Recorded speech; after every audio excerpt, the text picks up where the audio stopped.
പുതിയ വീഡിയോയിലേക്ക് സ്വാഗതം. നമ്മൾ ഇന്ന് ഒരു അമ്പലത്തിൽ പോവുകയാണ്. ഈ അമ്പലത്തിന്റെ പ്രത്യേകത എന്ന് പറഞ്ഞാൽ നമുക്ക് ഈ അമ്പലത്തിൽ പോകാൻ വേണ്ടിയിട്ട് നമുക്ക് വീട്ടിൽ നിന്ന് ദേഹശുദ്ധി ഒന്നും വരുത്തേണ്ട കാര്യമില്ല. നമ്മളിപ്പോൾ വീട്ടിൽ നിൽക്കുന്ന ഒരു ഡ്രസ്സിലാണ് പോകുന്നത്. നമ്മൾ ഒറ്റയ്ക്കല്ല പോകുന്നത്. നമ്മുടെ അമലപ്പനുണ്ട്, അതുപോലെ കുക്കുണ്ട്, ദേവനും ഉണ്ട്. അപ്പോൾ നമുക്ക് ഈ അമ്പലത്തിലോട്ട് പോയിട്ട് നമുക്ക് ബാക്കി കാര്യങ്ങൾ ഞാൻ കാണിച്ചു തരാം. കോട്ടയം ജില്ലയിലാണ് ഈ ഒരു അമ്പലം ഉള്ളത്. കോട്ടയത്ത് നിന്ന് 21 കിലോമീറ്ററും ഏറ്റുമാനൂരിൽ നിന്ന് ഒരു 12 കിലോമീറ്റർ ഈ ഒരു അമ്പലത്തിലോട്ട് ദൂരം വരുന്നുണ്ട്. മഴക്കാലത്താണ് ഈ ഒരു അമ്പലത്തിൽ പോകാൻ ഏറ്റവും രസം കേട്ടോ. ഞങ്ങൾ ഒരുപാട് കാലമായിട്ട് പൊയ്ക്കൊണ്ടിരിക്കുന്ന ഒരു അമ്പലം. അങ്ങനെ പൊയ്ക്കൊണ്ടിരിക്കുമ്പോൾ തന്നെ അമലു സൈഡിൽ നിന്ന് പാട്ടൊക്കെ പാടാൻ വേണ്ടി തുടങ്ങി. അപ്പോൾ നമുക്ക് അമലുവിൻ്റെ ഒരു പാട്ട് കേൾക്കാം.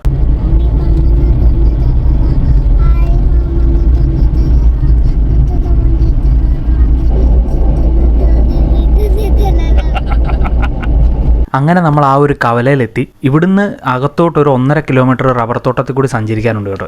ഇവിടെ ഒരു സൈൻ ബോർഡൊക്കെ കൊടുത്തിട്ടുണ്ട്, അരുവിക്കൽ ശ്രീ സുബ്രഹ്മണ്യ സ്വാമി ക്ഷേത്രം കളത്തൂർ എന്ന് പറഞ്ഞിട്ട്. ഇവിടുന്ന് ഇനി നമുക്കൊരു 1.5 കിലോമീറ്റർ അകത്തോട്ട് നമുക്ക് പോകണം. നമ്മൾ കയറി വരുന്ന സമയത്ത് നമുക്ക് ഇതുപോലൊരു ആർച്ച് നമുക്ക് കാണാൻ വേണ്ടി പറ്റും. അപ്പം ഇപ്പോൾ അതിൻ്റെ അപ്പുറത്ത് പാർക്കിംഗ് ഏരിയയൊക്കെ എടുത്തിട്ടുണ്ട് അമ്പലത്തിൻ്റെ.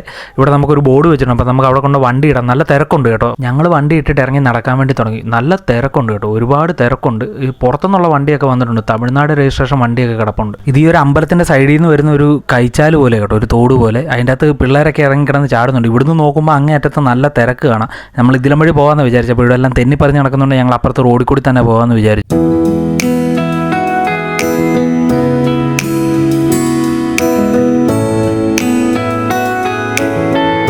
നല്ല തിരക്കുണ്ട്. നമുക്ക് ഇവിടുന്ന് കാണാൻ വേണ്ടി സാധിക്കും. ഒരു പടയ്ക്കുള്ള ആളുണ്ട്, നല്ല ജനം വന്നിട്ടുണ്ട്. വർഷം കഴിയും തോറും ആൾക്കാരുടെ എണ്ണം കൂടി വരും. നല്ലൊരു സ്ഥലമാണ് കേട്ടോ. ഈ ഐസ്ക്രീം വണ്ടിയൊക്കെ ഇപ്പോൾ പുതുതായിട്ട് കൊണ്ടിടാൻ തുടങ്ങിയത്. നമ്മൾ കുറച്ച് മുമ്പ് കണ്ട സൈക്ലിംഗ് ആയിരുന്നു. മഴക്കാലത്ത് ഇവിടെ വരാൻ വേണ്ടി നല്ലൊരു സ്ഥലമാണ് കേട്ടോ. നല്ലൊരു ചെറിയ വെള്ളച്ചാട്ടം, ഏത് പ്രായക്കാർക്കും ഇറങ്ങാം. സേഫ് ആയിട്ടുള്ള ഒരു സ്ഥലമാണ്, നല്ല ഭംഗിയുള്ള ഒരു സ്ഥലം. നമ്മളിന്ന് വന്നതിൻ്റെ മെയിൻ ഉദ്ദേശം അമലുവിനെ ഇറക്കുക എന്നുള്ളതാണ്. അമലുവിനെ ഒന്ന് ഇറക്കുക, അതുപോലെ അമ്പലത്തിലൊന്ന് തൊഴുക എന്നുള്ള ഉദ്ദേശത്തോടെയാണ് വന്നത്. ഞങ്ങൾ ഓർത്ത് അമലു പേടിച്ചിട്ട് ഇറങ്ങത്തില്ലെന്നാണ്. കാരണം നമ്മുടെ വീടിൻ്റെ ഫ്രണ്ടിലെ കടവിലൊക്കെ കൊണ്ടുപോകുന്ന സമയത്ത് അവന് ഇറങ്ങാൻ വേണ്ടിയുള്ള ചെറിയ പേടി അവൻ കാണിക്കാറുണ്ട്. ഇറങ്ങും നമ്മുടെ കൂടെ, എന്നാലും ഇറങ്ങാൻ ചെറിയ പേടി കാണിക്കാറുണ്ട്. പക്ഷേ ഇവിടെ അവൻ ശരിക്കും എൻജോയ് ചെയ്തു. കാരണം ഈ ഒരു വെള്ളം വീഴുന്ന സ്ഥലം ഇങ്ങോട്ട് മാറിയിട്ടൊക്കെ ഇവർക്ക് നിൽക്കാൻ പറ്റിയ പൊക്കത്തിന് അത്ര ആഴമൊക്കെ വരുന്നുള്ളൂ. അപ്പോൾ ഈ പിള്ളേർക്കൊക്കെ ശരിക്കും എൻജോയ് ചെയ്യാൻ പറ്റും. ഞങ്ങൾ പാടുപെട്ടാണ് പിടിച്ച് കയറ്റിക്കൊണ്ടുപോയത്. നിങ്ങൾക്ക് വീഡിയോ കാണുവാണെങ്കിൽ നിങ്ങൾക്ക് മനസ്സിലാവും. നല്ല ക്രൗഡ് ഉണ്ടായിരുന്നു. നല്ലപോലെ നമുക്ക് വീട്ടിൽ നമുക്ക് പോയി എൻജോയ് ചെയ്യാൻ പറ്റിയ സ്ഥലമാണ്. എല്ലാം കഴിഞ്ഞ് നമുക്ക് നല്ലൊരു ദർശനവും നമുക്ക് ഭഗവാന്റെ കിട്ടും. ഇവിടെ പ്രതിഷ്ഠ ശിവൻ്റെയും സുബ്രഹ്മണ്യൻ്റെയാണ്. നമുക്ക് നല്ലൊരു ദർശനവും കിട്ടും. അപ്പോൾ ബാക്കി നിങ്ങൾക്ക് വീഡിയോയിൽ കാണാം.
ഞങ്ങൾ കുളിയൊക്കെ കഴിഞ്ഞ് പാർക്കിങ്ങിലോട്ട് പോയി. കാരണം ഞങ്ങൾ അമ്പലത്തിൽ കയറാൻ വേണ്ടി ഡ്രസ്സ് കൊണ്ടുവന്നിട്ടുണ്ടായിരുന്നു. അപ്പോൾ ഞങ്ങൾ പാർക്കിങ്ങിൽ നിന്ന് ഡ്രസ്സ് മാറി. ദേവനും കീർത്തിയും വണ്ടിയിൽ തന്നെ ഇരുന്നു. കാരണം ദേവനായിട്ട് നമുക്ക് അമ്പലത്തിൽ കയറാൻ പറ്റത്തില്ലാത്തതുകൊണ്ട്. നല്ല ഭംഗിയുള്ള ഒരു അമ്പലമാണ് കേട്ടോ. ഞങ്ങൾ തൊഴാൻ വേണ്ടി ചെന്നപ്പോൾ ദീപാരാധനയുടെ സമയമായിരുന്നു. അപ്പോൾ നല്ലപോലെ തൊഴുതു. നല്ല ഭംഗിയുള്ള ഒരു അമ്പലം, നല്ല ഭംഗിയുള്ള ഒരു സ്ഥലം. അപ്പോൾ നിങ്ങൾ ഇതുവരെ പോയിട്ടില്ലെങ്കിൽ നിങ്ങൾ തീർച്ചയായിട്ടും പോവുക. അതുപോലെ ഈ വീഡിയോ മാക്സിമം ഒന്ന് ഷെയർ ചെയ്യുക. ഇത് കണ്ടിട്ടില്ലാത്ത ആൾക്കാരിലേക്ക് എത്തിക്കുക. നിങ്ങളൊന്ന് പോയി നോക്കുക. പോകുമ്പോൾ മഴക്കാലത്ത് പോകാൻ വേണ്ടി ശ്രദ്ധിക്കണം. കാരണം ആ സമയത്ത് മാത്രമേ വെള്ളം കാണത്തുള്ളൂ. അപ്പോൾ പുതിയൊരു വീഡിയോ ആയിട്ട് കാണാം.